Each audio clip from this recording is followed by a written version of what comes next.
So the Indiana Fever have a pretty good roster. They have a pretty good roster, and the vast majority of their players are currently, playing, or they're currently back. So obviously, Natasha Howard is back. I don't know what happened. The situation was with her and Merson. I have no idea, but she's back. I think Damaris Dantas. I think Elaine's team got relegated, so she'll be back soon enough. And Damaris Dantas will be back whenever Bottas have finished the season. But their other three bigs right here, lads. They're three bigs. They're, the way we just saw whoever was back working out together.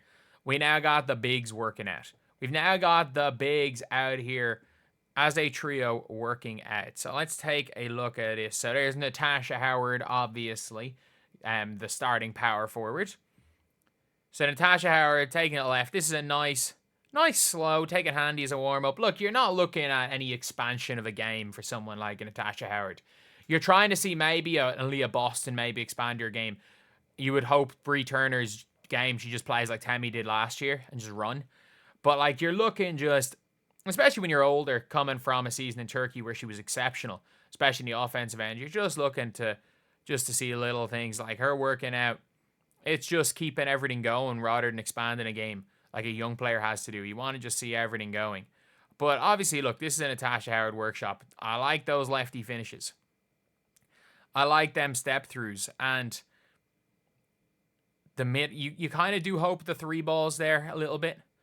Because again, the mid range is something. Oh, wait, what did I just see there? Did I just see her running the pick and roll as a ball handler?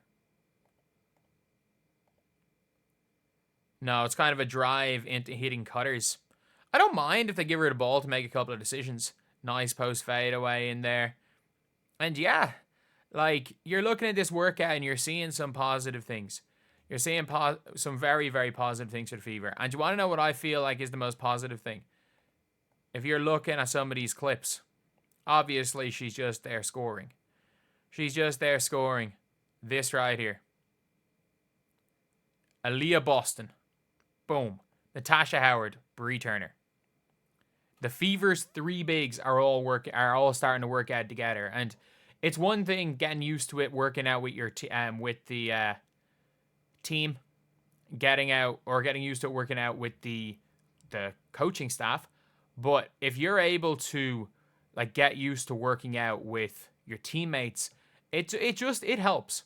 We saw how much it did help coming into the second half of the season when the likes of Lexi Hall, Kelsey Mitchell, and Caitlin Clark got time to work out together. And obviously, look, you want the guards and you want the bigs to kind of, do something for that. You want that them to have some sort of repertoire from working out. But at the same time, the bigs working with bigs, especially because if you're looking at a lot of these workouts, there's an awful lot of like screen-to-screener action.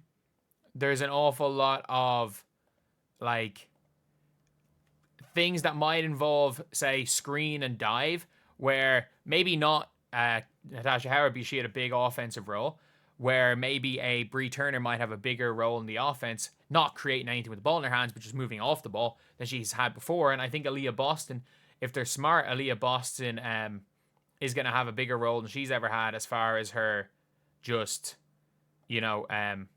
just keep having the ball in her hands, making decisions. I would love to see her make as many decisions as possible.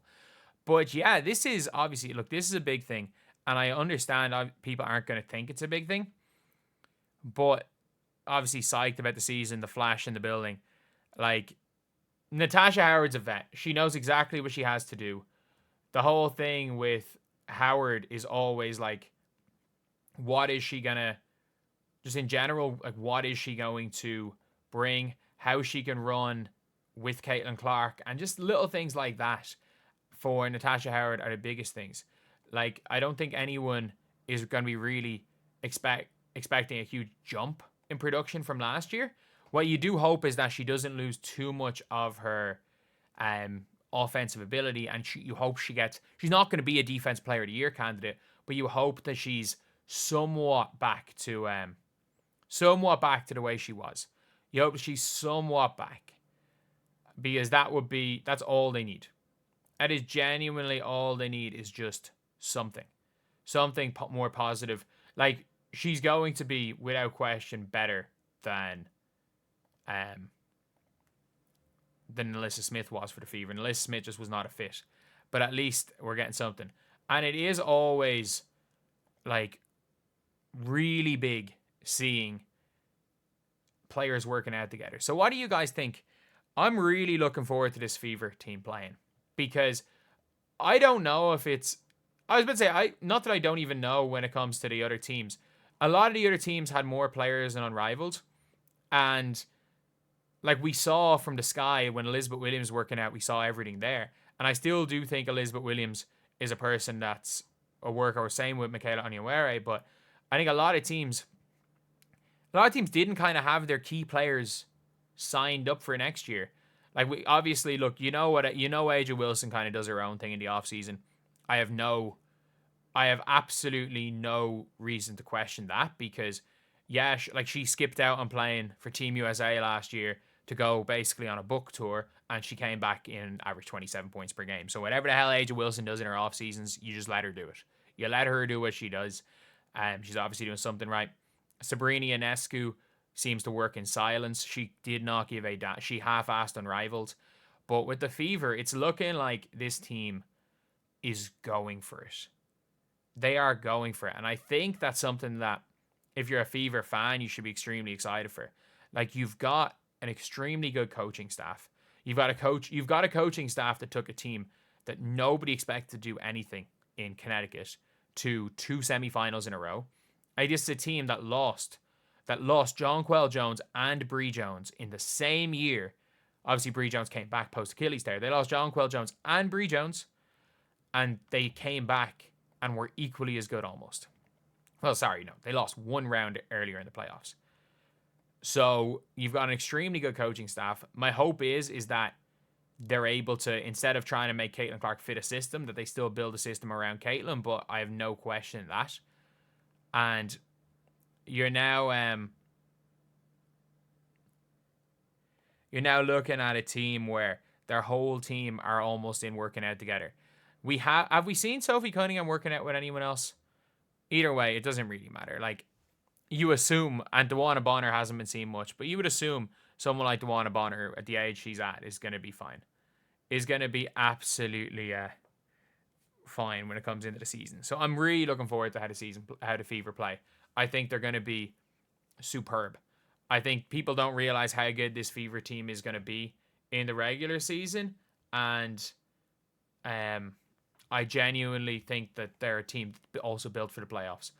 Last year, it took them 10 games to figure it out, and once they figured it out, they became one of the 3 or 4 best teams in the W.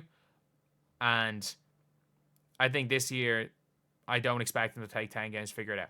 I wouldn't be that surprised if they lose game 1 against the Sky, but it doesn't really matter. Like, losing game 1s doesn't matter. If you can go on a 6-7 game win streak coming into the playoffs, then that's the main thing you need.